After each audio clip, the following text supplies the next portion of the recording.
오늘은 맥추감사 주일입니다. 맥추절을 한자로 표기하면 이 보림에게 추수할 추, 절기 절자를 씁니다. 그래서 문자적으로는 보리를 추수하는 절기가 이 맥추절입니다. 그런데 이 맥추절에 이 감사라는 단어가 포함되어 있으니 맥추감사주일은 보리를 거두어 들인 후에 지키는 수확 감사절기라고 할 수가 있습니다. 그 기원은 출애굽기 23장에 나와 있습니다. 이스라엘 백성들, 이스라엘 사람들은 반드시 지켜야 되는 세 개의 절기가 있는데 그건 바로 유월절과 맥추절과 이 초실절입니다. 이것은 하나님의 명령입니다. 그 중에 하나가 이 맥추절인데 이 보리 농사를 지은 후에 그 첫 열매를 거둔 것에 대한 감사로 지키라는 것입니다. 그래서 이를 처음초 또 열매 실자를 써서 초실절 또 유월절 다음 날부터 계산하여 50일째 되는 날이라고 해서 또 칠칠절이라고 이렇게 부르기도 합니다. 이 팔레스타인 지방은 보리가 4월에 익습니다. 이스라엘은 노예 생활 430년 그리고 광야 40년을 보낸 후에 이 약속의 땅 가나안으로 들어가게 되죠. 그러나 사실 이 가나안은 자기들의 땅이 아닙니다. 이 땅은 원주민들이 살고 있었던 땅이고 그들을 강제로 몰아내고 그 땅을 빼앗은 땅이죠. 그런 상황에서도 이 먹고 사는 문제가 얼마나 중요합니까? 그래서 그들은 농사를 짓습니다. 그리고 씨앗을 뿌린 후에 첫 번째 추수를 하게 되죠. 출애굽 이후에 처음으로 농사를 지어 처음으로 거둔 열매가 이 보리였던 것입니다.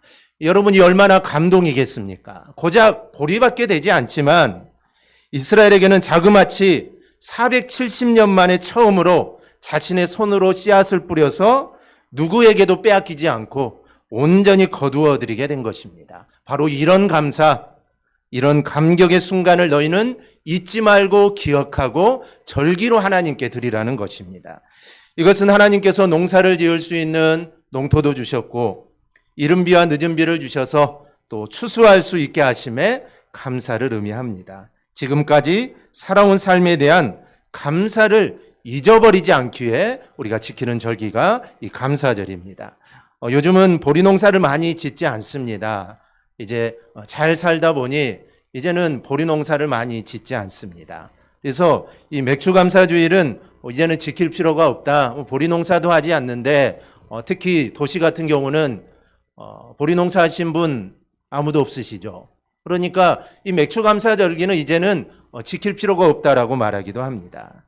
그런데 우리가 맥추감사주일을 지키는 것은 보리를 수확해서 지키는 것이 아니라 하나님을 향한 감사를 잊어버리지 않기 위해서 우리가 이 감사절기를 지키는 겁니다.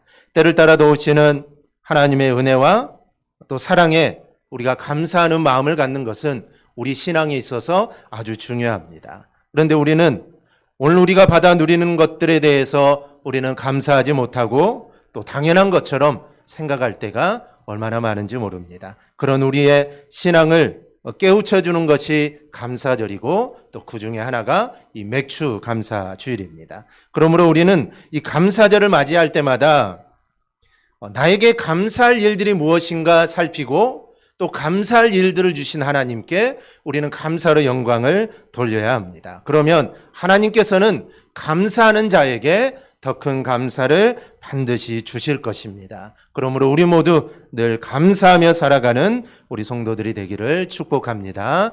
오늘 맥추감사주일을 맞이하면서 저는 두 가지를 생각해 봤습니다. 첫째는 내 안에는 감사가 있나? 내 안에 감사가 있나? 그리고 우리 성도들에게 이 말씀을 통해 얼마나 성도들에게 도전을 줄 수 있을까? 이 감사절기는 한데 과연 성도들이 오늘 예배를 통해 말씀을 통해 야 나도 감사하며 살아야겠다라는 이런 도전을 내가 얼마나 줄 수 있을까? 이런 생각들을 해보게 됩니다. 이 멀린 캐로더스 목사님이 쓰신 찬송생활의 권능이라는 책이 있습니다. 이 책에서 목사님은 우리의 삶에서 어떤 일이 있더라도 찬양하고 감사하라라고 말을 합니다. 시각장애를 앓고 있는 한 청년이 어느 날 이 말을 들었습니다. 즉 어떤 일이 있어도 감사하라는 이 말을 듣게 되죠. 이 청년은 생각하기를 나의 시각장애 역시 하나님이 나에게 허락하신 것이니 이를 받아들이고 내가 견딜 뿐 아니라 나아가 내가 이제는 이 일에 대해 감사해야겠다라고 생각을 합니다. 불평해봤자 자신에게 도움되는 것이 하나도 없다라는 것을 생각을 하게 되죠. 그래서 그는 감사하기로 시작을 합니다. 그런데 놀라운 것은 그렇게 감사하는 생활을 할 때 하나님의 큰 기적을 경험할 수 있었다라는 것이 바로 그의 이 간증입니다. 같은 시각장애를 가진 한 청년이 그 간증을 들었습니다. 모든 일에 감사하면 하나님이 기적을 베풀어 주신다. 그래서 이 시각장애를 앓고 있는 이 청년도 처음에는 이 말을 이해할 수 없었습니다. 야, 어떻게 모든 일에 감사할 수 있냐? 팔이 부러지고 아니면 내가 병에 걸리고 내가 도둑을 맞았을 때도 어떻게 감사할 수 있냐? 야, 감사할 수 없겠다. 말이 안 된다라고 생각을 했습니다. 그러나 그분은 야, 한번 해보는 거 뭐 손해가 있냐? 손해볼 것도 없으니 야, 그래 나도 한번 어떤 상황 속에서도 나도 한번 감사를 해봐야겠다. 이렇게 결심을 합니다. 그는 항상 모든 일에 내가 감사했다라고 말할 수는 없었고 또 감사하며 살았는데 뭐 기적 같은 것도 경험해 본 일이 하나도 없었다고 합니다. 그런데 항상 감사하는 삶을 살고자 그는 노력을 합니다. 그랬더니 자신도 모르게 어느 날 긍정적인 사람으로 자기가 변해갔다라는 것이죠. 꽤 오래 기간 동안 함께했던 여자친구가 헤어지자고 했을 때 이 청년은 무척 슬펐습니다. 도저히 이것을 감당하기가 어려웠다는 것이죠. 하지만 그녀와 평생 함께하는 것이 하나님의 뜻이 아니라는 것을 생각한 다음에 그는 그걸 받아들이게 됩니다. 오히려 더 늦기 전에 이별을 계획해 주신 하나님께 감사를 드립니다. 그리고 박사학위를 포기하고 들어간 직장에서 4년 만에 감원당했을 때도 그는 감사할 수가 있었다는 겁니다. 이 글은 세계 최초 시각장애인 공인재무분석사인 신순규 씨가 쓴 눈 감으면 보이는 것들이라는 책에 기록되어 있는 이 간증입니다. 만일 신순규 씨에게 그와 같은 감사의 능력이 없었다면 그처럼 놀라운 성공은 아마 이루어내지 못했을 것입니다. 그러니 신순규 씨에게 배우니 감사의 방법은 신순규 씨에게는 그야말로 억만금과도 바꿀 수 없는 아주 훌륭한 이 선물이었던 것입니다. 우리가 감사를 말하지만 또 늘 하기 어려운 게 이게 감사입니다. 그러나 감사는 결국 우리의 모든 삶을 형통하게 하기 때문에 우리는 이 감사를 반드시 해야 합니다. 본문을 보면 그 이유가 명백합니다. 왜 우리가 감사를 해야 되는지, 또 우리의 일상의 삶 가운데도 감사하고 또 하나님이 나에게 은혜를 주셨을 때도 감사하고 그래서 모든 삶 속에서 감사를 해야 되는 이유가 오늘 본문에 아주 뚜렷하게 나옵니다. 오늘 본문을 보면 10명의 나병 환자가 나옵니다. 그들은 갈릴리와 사마리아 중간 지점에서 이 병으로 인해 고통을 당하고 외롭고 늘 슬픈 삶들을 살아가고 있죠. 그러던 어느 날 예수님께서 자신들이 있는 곳에 지나가신다는 소식을 듣게 됩니다. 그러자 이 10명의 나병 환자들은 예수 선생님이여 우리를 불쌍히 여기소서라고 외칩니다. 그랬더니 그 결과가 14절에 나옵니다. 보시고 이르시되 가서 제사장들에게 너희 몸을 보이라 하셨더니 그들이 가다가 깨끗함을 받은지라. 놀라운 일이 벌어지죠. 그들 모두 예수님의 말씀대로 제사장에게 자신의 몸을 보이려 가다가 깨끗함을 입게 됩니다. 이 병이 고침을 받게 되죠. 레위기 14장을 보면 나병이 발병한 것 그리고 나병이 고침받는 것을 판정하는 것은 제사장이 하는 일입니다. 그러니 예수님이 제사장에게 가라고 한 것은 무엇을 의미할까요? 예수님이 나병 환자들에게 제사장에게 가라고 한 것은 이미 너희의 병은 나았다는 것입니다. 이 병이 낫지 않는 사람은 제사장에게 가지 않습니다. 내 병이 나은 것 같다. 내 병이 나았다는 확신이 있는 사람이 제사장에게 가는 것이죠. 그러니 주님이 제사장에게 가라는 것은 이미 너희 병은 다 고침을 받았다라는 예수님의 선언이었던 것입니다. 그러니 제사장에게 가서 이제 확실하게 받으라라는 것이죠. 하지만 그들이 지금 보기에는 아무 일도 일어나지 않았습니다. 여전히 그들의 몸은 냄새가 나고 고름이 납니다. 그럼에도 그들은 순종함으로 제사장에게 갑니다. 우리는 여기서 순종이 얼마나 중요한가를 우리는 보게 됩니다. 열왕기하 5장도 보면 나병에 걸린 나아만이라는 아람 나라의 장군이 나오는데 그도 말씀에 순종하여 요단강의 몸을 7번 씻었더니 나병이 고침을 받았습니다. 그런데 중요한 것은 7번 씻었을 때 병이 고침을 받았다는 것이죠. 한 번 씻으니 고름이 사라지고 2번 씻으니 상처가 아물고 이런 게 아닙니다. 6번 씻었지만 아무런 증상 그대로입니다. 그런데 7번 씻었더니 선자의 말 그대로 7번 씻었더니 그가 고침을 받았다는 것입니다. 그래서 순종은 온전한 순종이 중요합니다. 한두 번 순종하는 거 누구나 다 할 수 있는 것이죠. 그래서 순종은 온전한 순종을 말합니다. 우리는 50%만 순종해도 90%만 순종해도 정말 잘했다라고 하지만 하나님은 그렇게 말하지 않습니다. 하나님이 우리에게 요구하시는 것은 100%의 순종을 요구하십니다. 나아만도 10명의 나병 환자도 100% 순종하여 고침을 받게 됩니다. 그런데 더 정말 중요한 것은 그 후부터입니다. 모두가 고침받았지만 오직 한 명만 주님께 돌아와 감사를 합니다. 그런데 이것이 이 사람을 형통하게 합니다. 형통은 히브리어로 짤라흐라는 단어인데 그 의미는 돌파하다, 승리하다라는 단어입니다. 여러분 일반적으로 형통은 모든 것이 잘 되는 게 형통입니다. 정말 하는 일마다 잘 되고 손을 대는 것마다 잘 되고 정말 시험을 보기만 하면 합격하고 그러면 사람들은 정말 형통하다라고 말을 하는데 성경적인 의미의 형통은 그런 게 아닙니다. 성경적인 의미의 형통은 돌파, 승리를 뜻하기에 나의 삶 속에서 내 안에 있는 죄악을 돌파하고 육신적인 생각을 돌파하고 하나님의 뜻이 이루어지는 게 바로 이게 형통입니다. 형통은 모든 게 잘 되는 게 아닙니다. 무조건 성공하는 게 아닙니다. 나의 삶 속에서 하나님의 뜻이 이루어지는 것이 바로 형통입니다. 그래서 내 삶이 잘 되고 내가 성공함으로 하나님의 뜻이 이루어졌다. 그러면 그 사람은 형통한 자가 바로 되는 것입니다. 그것이 진짜 복입니다. 그래야만 잠시 잠깐의 복, 이 세상의 복이 아닌 하나님이 주시는 영원한 복, 그 복이 나의 삶에 바로 임하게 됩니다. 그래서 주님 앞에 나와 감사한 이 사람은 형통의 복을 받게 됩니다. 그러면 이 사람이 감사로 인해 받은 복은 무엇일까요? 첫째, 이 사람은 몸과 영혼이 다 구원을 받았습니다. 10명의 나병 환자들이 고침을 받았는데 돌아와 감사한 사람은 한 사람, 그것도 사마리아 출신 사람입니다. 우리가 잘 알듯이 유대인들은 사마리아 사람들을 멸시합니다. 개처럼 취급을 하죠.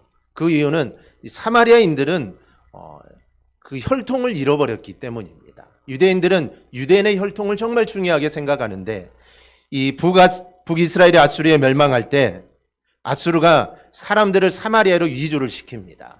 그러니 그 안에서 서로 결혼을 하다 보니 이 사마리아 사람들은 자신들의 유대인의 혈통이 사라지게 된다는 것이죠. 이방 사람들과 결혼을 하게 되었다라는 것이죠. 그래서 하나님 백성이라는 정체성까지 사라지게 됩니다. 그리고 시간이 지남에 따라 북이스라엘은 이방화가 되어버리죠. 그래서 유대인들은 사마리아 사람들과 상종도 하지 않습니다. 그래서 이 사람이 언제 나병 환자가 되는지는 알 수 없지만 아마 이 사람은 나병 환자가 되기 전에도 이미 유대인들로 인해 무시를 받고 차별적인 삶을 살았을 것입니다. 그런 어렵고 힘든 삶을 살다가 또 나병까지 걸렸으니 그 삶이 얼마나 고달프고 힘들겠습니까? 이 사람이 차별을 받고 무시를 받으면 감사가 사라집니다. 불평을 하게 되죠. 내가 무시받고 있다, 아니면 내가 차별을 받고 있다 생각하면 이 감사가 나올 수 없습니다. 불평하고 원망을 하죠. 더구나 몸에 병까지 들었다면 이 부정적인 생각들이 마음속에 가득할 겁니다. 심지어는 까닭없이 사람들을 미워하게 되죠. 그런데 이 사람은 그 모든 것을 뛰어넘게 됩니다. 내가 사마리아인으로서 예수님은 유대인 아닙니까? 그 유대인으로부터 핍박을 받고 손가락질을 당하고 이제 나병까지 걸려서 돌을 맞고 침뱉음을 당하고 그런 상황이지만 이 사람은 그것까지 뛰어넘게 되었던 것입니다. 그리고 주님께 나와 감사를 드립니다. 그러자 주님이 19절에서 이렇게 말씀합니다. 일어나 가라, 내 믿음이 너를 구원하였느니라. 우리는 구원이라는 말을 생각할 때 영원의 구원만을 생각합니다. 내 육신이야 이 땅의 삶은 뭐 아무런 상관없이 내 영혼만의 구원을 생각하는데, 성경이 말하는 구원은 전인적인 구원입니다. 즉 영혼과 육신을 포함하는 우리의 모든 환경적인 것까지 다 포함하는 구원입니다. 그래서 주님은 나병 환자를 치유하시면서 그것을 구원과 연관시킨 것이죠. 마가복음 5장에 나오는 혈류병을 앓던 여인을 치유하시면서도 예수님은 동일한 말씀을 하십니다. 예수께서 이르시되 딸아 내 믿음이 너를 구원하였으니 평안히 가라, 내 병에서 놓여 건강할지어다. 사도행전 16장 31절도 동일합니다. 주 예수를 믿으라, 그리하면 너와 내 집이 구원을 받으리라. 우리가 잘 아는 말씀인데요, 여기서 구원도 단순히 영혼만의 구원이 아니라 전인적인 구원입니다. 그래서 성경을 보면 구원받은 사람에게 하나님께서 은혜와 복을 주십니다. 만약에 우리의 영혼만 구원받으면 끝난다면은 주님이 그 영혼을 구원하고 나서 그에게 은혜와 복은 주지 않을 겁니다. 그런데 주님은 항상 은혜와 복도 함께 주십니다. 이 하나님이 복을 말씀하실까요? 하나님께서는 구원받은 백성들을 그냥 내버려 두신 분이 아니기 때문입니다. 너는 구원받았으니 그래 됐다, 내 마음대로 이제 세상에서 살아라, 구원받았으니 다 됐다라가 아니라, 하나님은 우리의 이 땅의 삶, 즉 물질과 건강과 환경의 어려움으로부터도 우리를 구원하신 분입니다. 그러기에 하나님이, 그리고 구원이 진정한 복이다라는 것입니다. 지금 이 사람을 보세요. 주님께 나와 감사하는 것은 이거는 마땅한 일입니다. 여러분 마땅하지 않겠습니까? 고침을 받을 수 없는 그 나병을 고쳐주셨으니 이 얼마나 감사합니까? 그러면 마땅히 와서 감사할 일입니다. 그런데 아홉은 다 같지만 이 한 사람만이 왔기 때문에 우리가 야, 이 사람 정말 대단하다고 말을 하지만, 이 감사하는 것은, 이 한 사람의 감사는 이거는 마땅히 해야 될 감사입니다. 그런데 마땅히 해야 될 일들을 감사했더니 하나님께서 놀라운 복을 약속해 주십니다. 서두에서 말씀드린 것처럼 이것은 내가 감사할 수가 없어라고 생각하는 일에도 우리가 감사한다면 하나님의 은혜와 복이 우리에게 얼마나 많이 넘치겠습니까? 이렇게 감사할 일에도 하나님의 은혜를 주시는데, 정말 감사할 수도 없는 일에 감사한다면 하나님의 은혜와 복이 우리 안에 풍성하게 임할 것입니다. 그래서 감사가 형통이다라고 말을 하는 것입니다. 디모데후서 3장 2절에 보면 말세의 특징이 감사하지 않는 거라고 합니다. 사람들이 자기를 사랑하며 돈을 사랑하며 자랑하며 교만하며 비방하며 부모를 거역하며 감사하지 아니하며 거룩하지 아니하며, 말세는 감사하지 않습니다. 시편 50편 23절에 보면 감사로 제사를 드리는 자가 나를 영화롭게 하나니 그의 행위를 옳게 하는 자에게 내가 하나님의 구원을 보이리라. 그러니 우리가 해야 될 일은 감사하는 것입니다. 여러분 감사하기를 바랍니다. 그 감사가 나를 형통하게 합니다. 둘째는, 이 사람은 감사로 하나님께 영광 돌려 형통의 삶을 살았습니다. 이 사람은 주님으로부터 구원을 받았습니다. 다른 사람은 다 자기의 길로 갔죠. 자기 생각대로 갔습니다. 그런데 이 사람은 하나님께 영광을 돌리기 위해 돌아옵니다. 그런데 15절을 보면 큰 소리로라는 말씀이 있습니다. 이 사람은 주님이 베풀어 주신 은혜가 너무나 감사해서 그는 큰 소리로 외칩니다. 즉 큰 소리로 감사를 고백하죠. 큰 소리로 하나님을 찬양을 합니다. 누가복음 19장을 보면 여리고의 세리장 삭개오라는 사람이 있습니다. 세리는 그 당시에 창기와 함께 가장 천하게 생각하는 직업입니다. 사람들에게 욕을 먹는 직업이죠. 욕을 먹을 수밖에 없는 이유는 세금을 거두어서 로마에 바치니 누가 이 세리를 좋아하겠습니까? 아무리 세금을 적게 거둔다고 해도 그 세금이 다 로마로 가니 얼마나 사람들이 싫어하겠습니까? 그런데 그런 삭개오가 예수님을 자기의 집으로 모시자 주님이 이렇게 말을 합니다. 예수께서 이르시되 오늘 구원이 이 집에 이르렀으니 이 사람도 아브라함의 자손이다. 여기서도 주님은 구원을 선언하십니다. 예수님은 공식적으로 멸시받고 무시당하고 천대받는 이 세리 삭개오의 인격적인 지위를 회복시켜 주시는 말씀입니다. 이렇게 하나님은 하나님께 영광 돌리는 사람을 복을 주십니다. 우리가 하나님께 영광을 돌린다, 하나님의 이름을 높인다, 이것을 우리는 좀 못마땅하게 생각할 때가 있습니다. 야, 나는 어디 가고 하나님만 영광을 돌리냐? 내가 정말 열심히 노력했고 정말 밤낮 설쳐가면서 내가 일을 하고 정말 뼈 빠지게 일해서 성공했는데, 야, 이 모든 영광은 다 하나님께 가버리고, 야, 그러면 나는 뭐냐? 하나님께 다 돌리면 나는 뭐가 되냐? 그런 생각을 할 수도 있습니다. 그런데 여러분, 감사함으로 하나님께 영광 돌리는 자가 하나님이 나에게 형통함을 나에게 부어주신다는 이 사실을 우리는 절대로 잊어서는 안 됩니다. 삭개오를 보듯이 주님을 높이는 사람을 우리 주님도 높이십니다. 요한계시록 19장 8절을 보면 그에게 빛나고 깨끗한 세마포 옷을 입도록 허락하셨으니 이 세마포 옷은 성도들의 옳은 행실이로다. 이렇게 하나님께 영광 돌리며 감사하는 사람에게 하나님은 복을 주시고 또 형통하게 하십니다. 본문의 이 사람을 보십시오. 하나님을 높이며 감사하는 이 사람에게 하나님은 이 구원을 주십니다. 결국 이 감사가 이 사람의 형통의 삶을 살게 한 것입니다. 세 번째로, 이 사람은 감사로 많은 간증을 남기는 삶을 살았을 것입니다. 이 사람이 그 이후에 어떤 삶을 살았는지 알 수 없습니다. 그런데 우리는 믿음의 사람들의 삶을 통해 이 사람이 어떤 삶을 살았을지 우리가 유추할 수 있습니다. 성경을 보면 믿음의 사람들은 하나님이 자신에게 베풀어 주신 은혜를 기억하며 간증하는 삶을 살았습니다. 즉, 은혜를 받으면 은혜를 받고 끝나지 않습니다. 반드시 그 은혜를 간증하는 삶을 살게 되죠. 신명기는 하나님이 이스라엘에게 약속하신 땅에 들어가기 바로 전에 오늘날 요르단 땅에서 모세가 백성에게 지나온 40년간의 광야 삶을 회고하면서 전한 메시지면서 이게 간증입니다. 그 안에는 하나님이 이스라엘을 얼마나 사랑하셨는지, 그에게 어떤 은혜를 이스라엘 백성이 받았는지, 그리고 그 하나님을 어떻게 앞으로 섬겨야 하는지가 기록되어 있습니다. 그런데 1장 11절을 보면 너희 조상의 하나님 여호와께서 너희를 현재보다 1000배나 많게 하시며 너희에게 허락하신 것과 같이 너희에게 복 주시기를 원하노라. 1000배의 복을 주신다라고 말씀을 합니다. 그리고 모세의 이런 간증 겸 기도는 그대로 이루어집니다. 모세가 경험하고 체험했던 좋으신 하나님은 모세가 간증하고 소망하는 대로 이스라엘에게 복을 주십니다. 그럼 모세만 그럴까요? 하나님의 은혜를 경험하는 사람들은 모든 이런 간증을 남기며 삽니다. 다윗, 모세, 바울, 베드로 다 마찬가지입니다.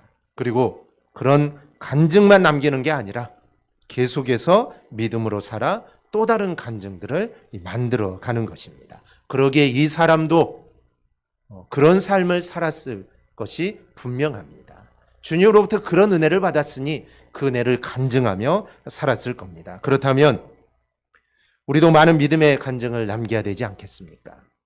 간증을 만들며 우리가 또 살아야 되지 않겠습니까? 이 믿음의 사람 다니엘은 이 다니엘 6장 10절을 보면 왕 외에 어느 누구에게든지 기도하면 사자굴에 던지겠다고 했는데 다니엘은 기도합니다. 그것도 감사함으로 하나님께 기도하죠. 그런데 그 감사가 결국 다니엘을 다니엘 되게 했다는 것을 우리가 기억하시기를 바랍니다. 다니엘의 이 감사가 없었다면 다니엘을 이렇게 만들지 못했을 것입니다. 정말 기도하면 죽인다는 그 상황이, 그리고 그 상황 속에서 감사함으로 기도함이 다니엘을 만들었던 것입니다. 우리는 살면서 자주 속상함과 부끄러움과 두려움이란 감정에 부딪히곤 합니다. 일이 뜻대로 안 돼 속상하기도 하고, 남과 자신을 비교하여 부끄러워하기도 하고, 수치로 닥치는 고난과 질병 때문에 우리는 두려워합니다. 그럼 인생의 이런 여러 가지 어려움 가운데 어떻게 형통과 평안을 우리가 누릴 수 있을까요? 이 19세기 프랑스 화가 밀레의 만종이라는 이 작품이 있습니다. 노을진 들판 위에 한 가난한 부부가 서 있는 장면입니다. 온종일 고된 농사 끝에 그들이 얻은 것이라고는 몇 알의 감자뿐입니다. 고단하고 정말 궁핍한 삶이죠. 그러나 저 멀리 교회에서 들려오는 종소리에 그들은 하던 일을 멈추고 두 손을 모읍니다. 비록 가난하고 힘겹지만 그들은 그날의 은혜를 돌아보며 하나님께 감사의 기도를 드리는 것입니다. 이와 같이 감사는 오늘 우리의 현실을 넘어 하늘의 풍성을 누리게 하는 신비한 힘이 이 감사에 있습니다. 지금 무언가로 인해 우리가 속상해하고 부러워하고 우리가 두려워한다면 무엇보다 먼저 이 감사를 우리가 해보게 합니다. 이 코로나19로 인해 우리가 힘든 삶을 살지만 그래도 이만큼 살게 하셨으니 우리가 감사할 것들을 한번 헤아려 보십시오. 바로 그 감사로 인해 우리의 삶은 세상이 줄 수 없는 평안과 만족이 우리 안에 가득하게 넘치게 될 것입니다. 감사할 수 없는 상황 가운데도 감사했던 이 다니엘, 그리고 본문의 나병을 앓았던 사람, 결국 감사가 삶을 형통하게 했습니다. 그렇다면 우리도 감사하며 살아야 되지 않겠습니까? 오늘 감사주의를 맞이하여 감사가 내 삶을 형통하게 한다는 이 비결을 우리가 깨닫고 어떤 상황 속에서도 우리가 감사하며 우리가 살아갈 수 있기를 바랍니다. 그리하여 내 삶을 형통으로 만들어가는 우리 대강의 모든 가정들이 되기를 주님의 이름으로 축원합니다. 아멘.